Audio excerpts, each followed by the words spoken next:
Hello, everybody. Daniel Feuerstein here for Beyond the 90.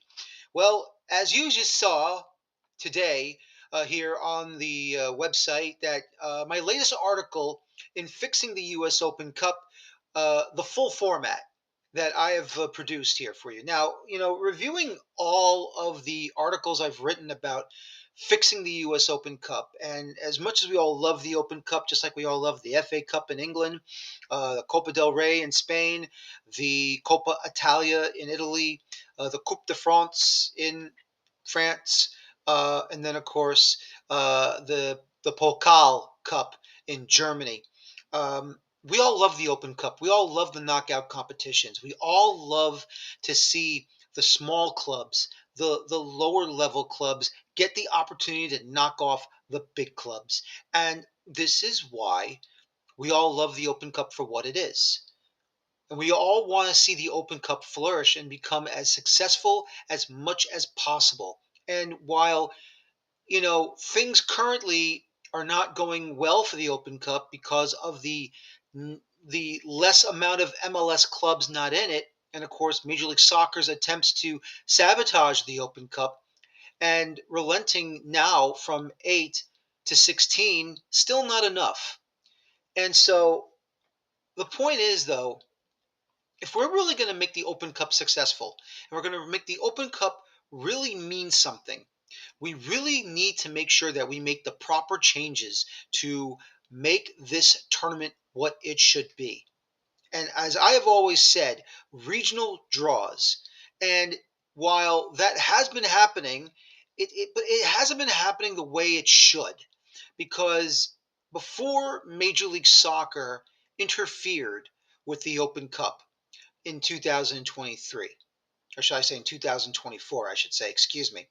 Um, we had these little micro regional draws, and it would always be the same opponents going into the third round because originally it would be US Open Cup committee would make the regional matchups in the first round, and then a week later they would say, okay, which opponents they're going to face in the next round coming from USL League One and USL Championship.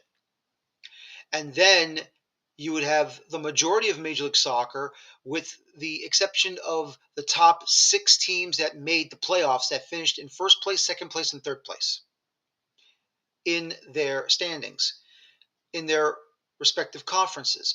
And then they would enter into the next round, which would have been the fourth round, and then the round of 32, which was round five.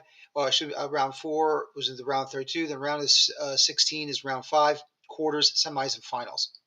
Here, what I have done, and if you've seen the article and you've seen the different charts that I've done to designate what is what, obviously the teams with white backgrounds and red lettering is Major League Soccer. The teams in the somewhat, if you want to call it orange, I try to make it gold.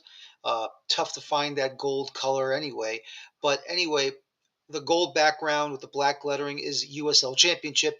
And then, of course, that turquoise, bluish, sea greenish look is USL League One. And then the rest from MLS Next Pro and from, you know, I decided to add the NISA teams, even though right now they're having their problems.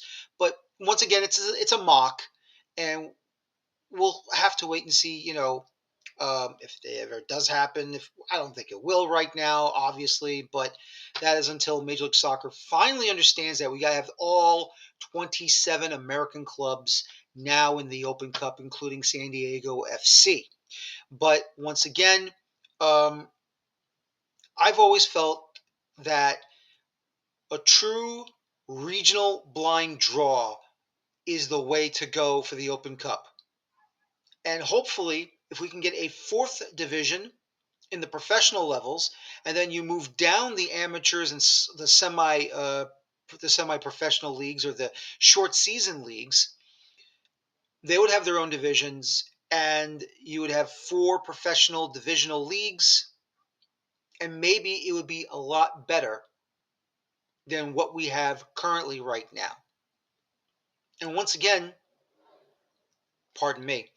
And once again, what we have here is too many teams in a certain section of the country where I'm forced to move certain qualifiers or certain bids for one region into another so that we can get multiple teams in the lower levels like USL League 2, the NPSL, now starting this season in 2025, the League for Clubs, and finally the Open Cup amateur qualifiers. Those clubs have qualified for it. Now, look, I know I probably might have shortchanged a couple of positions from one or maybe two regions, but the point is, I can only go with what I can work with. And so, if there is an issue, which I thought there was an issue, well, then we're just going to have to, fit it in because once again, we got to make sure that the Open Cup makes sense on how we do these things and how it's all set up. And I had to start from the final to the semis to the quarters to the round of 16, round of 32, third, second, and first, and how that whole situation is set up to make it fair and easy to do.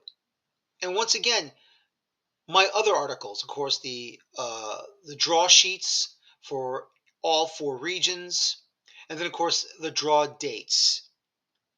Because I believe, and I will take um, what the English FA does when it comes to a certain section in their draw of the FA Cup, where you will see whoever's remaining in the round of 16. Usually, the cameras and the fans of those that represent those clubs, they go to the BBC Television Center, and then whoever gets drawn, one fan of each team will meet in the middle, shake hands, whatever they want to do, say hello, however they want to do it, but just be nice about it. And then they go, and then they break off and they go their separate ways.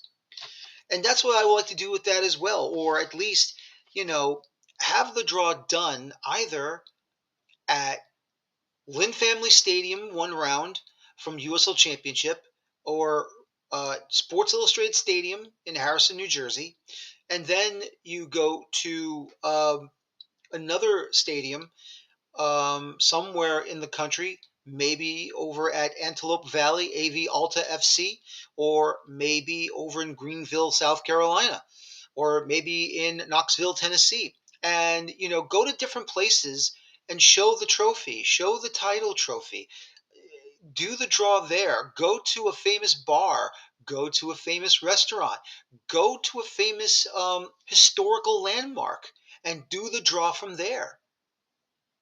And the most important thing is this, is while even though YouTube will be broadcasting these games, or if you go to US Soccer's website, they'll probably also show those games there as well. I really believe that once Major League Soccer finally understands that we need to have all MLS clubs involved in the Open Cup, bring back CBS Sports, Golazo Network, CBS Sports Network, CBS Sports National, Paramount Plus streaming service app. If we can bring CBS Sports back into the fold, this would be a tremendous win for us, for U.S. soccer, and for the game in this country, period. Because back in 2023, CBS Sports wanted to be a part of the Open Cup. And obviously, they were ready to give a broadcasting deal to U.S. Soccer to be a part of the Open Cup on a permanent basis until MLS had to interfere on the back end of the 2023 calendar year in December. And then, of course, we only got 8 MLS clubs in 2024. We have 16 now, but it's still not enough. I don't care what MLS says. MLS is wrong in this, that the Open Cup is sacrosanct, and that is true. That is a real trophy, a real competition, not the made-up Leagues Cup. So all I can say is that MLS needs to fix themselves and understand next year or maybe the year after the World Cup, let's bring let's bring back all 27 American clubs. San Diego FC starts this year. Let them come into the Open Cup because this is an important tournament for all of us. Absolutely, it is. And before we even say goodbye, let's go ahead, get ready, ladies and gentlemen, because even though today this video is being recorded on St. Patrick's Day, Tuesday, the March the 18th, it is an Open Cup night across America. That's right. Day one of round one begins. Here are your matches for day one of round one proper of the 2025 Lamar Hunt U.S. Open Cup. Here we go. Hartford Athletic will be hosting the New York Shockers. Sarasota Paradise will be hosting FC Naples. Miami FC will be hosting Naples United FC. The New Jersey Alliance will be hosting Chattanooga Red Wolves. FC Motown will be hosting Westchester SC. Asheville City will be hosting Greenville Triumph. Westchester United, and they're from Pennsylvania. They're going to be hosting Loudoun United. Texoma FC will be hosting Foro SC. Tulsa Athletic versus FC Tulsa, the Tulsa Derby once again in the opening round of the Open Cup. AV Alta FC versus Ventura County Fusion, and Ventura County FC versus Laguna United. Join me again here tomorrow night. We're going to preview and tell you the second day of round one of the 2025 Lamar Hunt U.S. Open Cup. Once again, join me, Carter Krishnaiyer, or many other writers here at Beyond the 90 for your information and your articles on the lower levels of American soccer, the U.S. Open Cup, CONCACAF events, the U.S. men's and women's national team, and other interesting moments of American soccer. Once again, I am Daniel Feuerstein here on Beyond the 90. Thank you very much for your time. And once again, it is an Open Cup night across America. Have a good night, everybody.